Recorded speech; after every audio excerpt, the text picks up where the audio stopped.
ఓనమాలతో మొదలైన అక్షరాలు మనిషి జీవితాన్నే మార్చేసే గెలుపు మెట్లు. చదువు సంస్కారాన్ని నేర్పిస్తుంది, విజ్ఞానాన్ని అందిస్తుంది, నలుగురిలో విలువ పెంచుతుంది, నీ జీవితానికి ఒక దారి చూపిస్తుంది, నీ కోసం ఓ గమ్యం ఏర్పరుస్తుంది.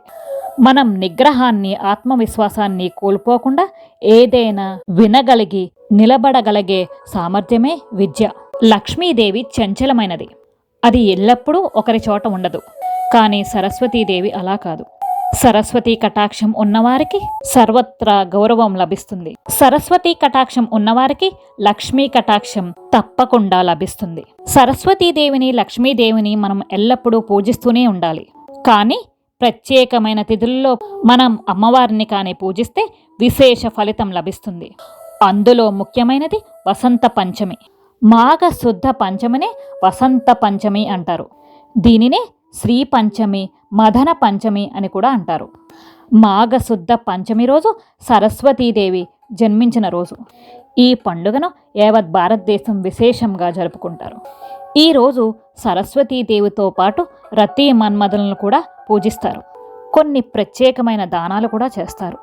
దీనివలన మాధవుడు సంతోషిస్తాడని నమ్మకం. అందువలనే దీనిని వసంతోత్సవం అని కూడా అంటారు. మాఘశుద్ధ పంచమి నాడు వసంత ఋతువు ప్రారంభమవుతుంది.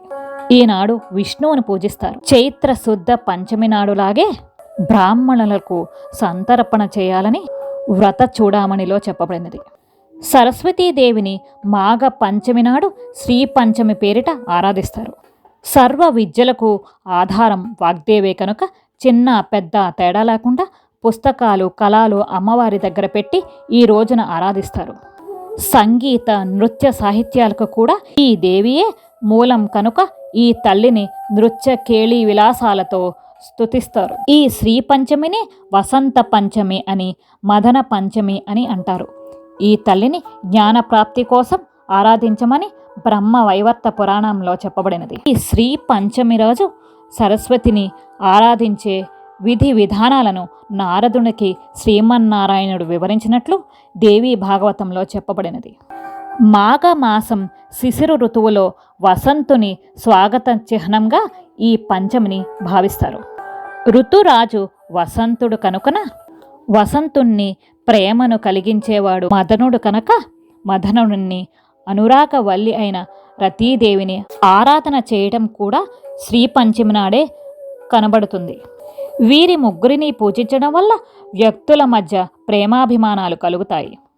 దీనివలన జ్ఞాన ప్రవాహాలు ఏర్పడతాయి. అమ్మవారి దగ్గర అక్షరాభ్యాసం చేయిస్తే పిల్లలు జ్ఞానరాశులు అవుతారు. సరస్వతి ఆరాధన వల్ల వాక్శుద్ధి కలుగుతుంది. అమ్మ కరుణతో సద్బుద్ధిని పొందుతారు. శరన్నవరాత్రిలో మూలా నక్షత్రం రోజున సరస్వతీ రూపంలో దుర్గాదేవిని ఆరాధించినప్పటికీ మాఘమాసంలో పంచమి తిథి నాడు సరస్వతీదేవికి ప్రత్యేక ఆరాధనలు, విశేషంగా పూజలు చేస్తారు.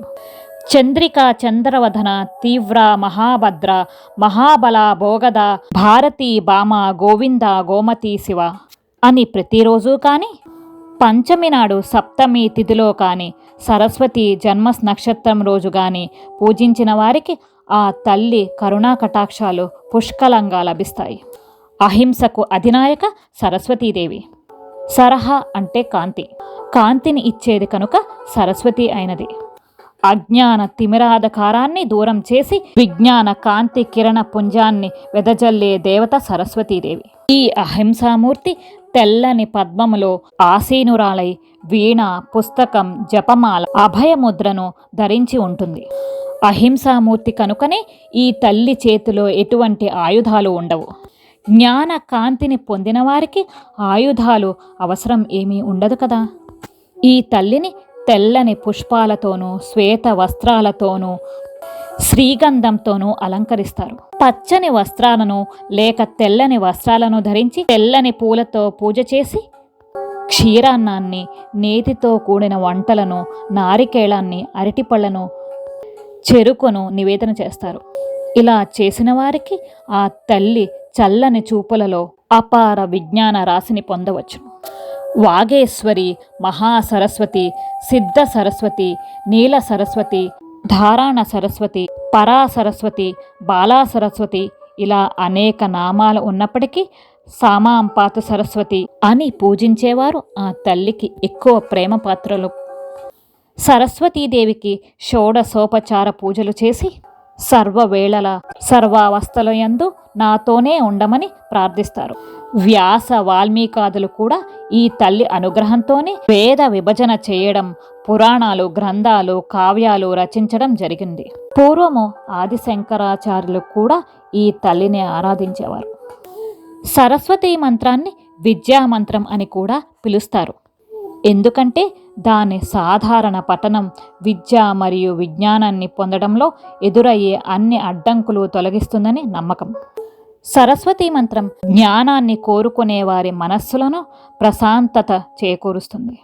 అది విద్యారంగానికి లేదా ఆధ్యాత్మిక ప్రపంచానికి సంబంధించినది. సరస్వతీ మంత్రం విశ్వాసాన్ని పెంచుతుందని మరియు బలమైన సంభాషణ నైపుణ్యాలను ఇస్తుందని నమ్ముతారు. సరస్వతీ మంత్రం మన ప్రసంగాన్ని అభివృద్ధి చేయడంలో సహాయపడుతుంది, వాణి దోషాలను తొలగిస్తుంది మరియు మన పదాలను సముచితంగా ప్రయోగించడంలో సహాయపడుతుంది. సరస్వతీ మంత్రం యొక్క దేవత సరస్వతి మాత. సరస్వతీదేవి వాక్కు, కళలు, సంగీతం, జ్ఞానం మరియు బుద్ధిశక్తికి దేవత.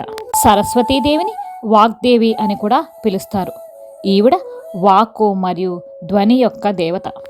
సరస్వతీదేవి మనిషికి భాషను ఆవిష్కరించింది. సరస్వతీదేవి స్వచ్ఛమైన తెల్లని దుస్తులు ధరించిన అందమైన మహిళగా చిత్రీకరించబడినది. జ్ఞానం మరియు సత్యాన్ని సూచించే తెల్లని హంసపై కూర్చుంది. ఆమె 4 చేతులు వీణను పట్టుకుని దాని తీగలలో అన్ని సృజనాత్మకత మరియు కళారూపాలను ప్రవహిస్తుంది మరియు వేదాలను సూచించే పుస్తకము, ధ్యానం యొక్క శక్తిని సూచించే స్ఫటికమాలను మరియు పునర్జీవన మరియు శుద్ధి చేసే శక్తులు కలిగిన పవిత్ర జలము కలిగి ఉంటాయి. సరస్వతీ మంత్రాన్ని క్రమం తప్పకుండా జపించడం వల్ల వాక్కు, జ్ఞాపక శక్తి మరియు చదువులో ఏకాగ్రత మెరుగవుతుంది. సరస్వతీ మంత్రానికి అజ్ఞానం మరియు గందరగోళాన్ని తొలగించి జపించే వారికి తెలివిని ప్రసాదించే శక్తి ఉంది. సరస్వతీ మంత్రాన్ని నేర్చుకోవడం చాలా సులభం. దీని వలన జ్ఞానశక్తిని దీర్ఘకాలం చేస్తుంది. ఈ సరస్వతీ మంత్రాన్ని పఠించడం వల్ల విద్యార్థి తన పరీక్షలను అత్యద్భుతంగా రాణించగలుగుతారు. మరలా ఉద్యోగాన్ని ఆశించే వ్యక్తి తన కోరుకున్న ఉద్యోగాన్ని పొందగలుగుతాడు. ఉన్నత చదువులు మరియు పరిశోధనలు చేసేవారు కూడా ఈ సరస్వతీ మంత్రాన్ని సాధారణంగా చదివి ఎంతో ఫలితాన్ని పొందారు. కళాకారులు, కవులు, రచయితలు మరియు ప్రజావక్తలు సరస్వతీ మంత్రం సహాయంతో విజయాల కొత్త శిఖరాలు చేరుకున్నారు. ఈ అతి సులువైన, అత్యంత ప్రభావితమైన సరస్వతీ మంత్రాన్ని తెలుసుకుందాం. ఓం సరస్వతీ మాయా దృష్ట్వాం వీణా పుస్తకధరిణీం హంసవాహిని సమాయుక్త మా విద్యాదాన కరోతు మే. ఓం సరస్వత్యే నమః.